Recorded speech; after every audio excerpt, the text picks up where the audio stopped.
নতুন বছরে ভক্তদের ফুলে ঢাকল তারাপীঠ। রাজরাজেশ্বরীর দর্শনে সকাল থেকে উপচে পড়া ভিড় সামাল দিতে এদিন অতিরিক্ত পুলিশ মোতায়েন করা হয় মন্দির চত্বরে।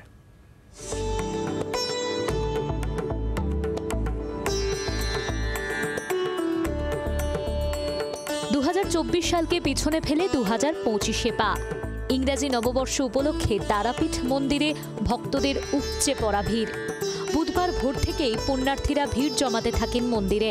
বেলা বাড়ার সঙ্গে সঙ্গে ভিড়ও বাড়ে। সবাই ভালো থাকুক, বাড়ির পরিবারের সবাই সুস্থ থাকুক, ভালো থাকুক, সুখে থাকুক, এটাই কামনা করলাম মায়ের কাছে। পুজো দিলাম মায়ের কাছে, ভোলে বাবার কাছে। চাইলাম পরিবারের সবাই যেন সুস্থ থাকে, ভালো থাকে।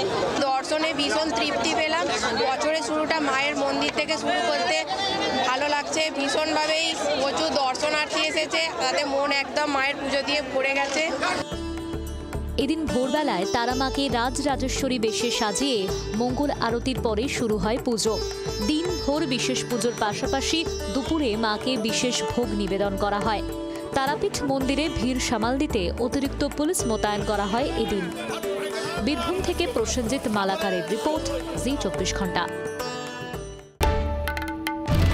বাংলার আওয়াজ, বাঙালির আবেগ, জি 24 ঘন্টা।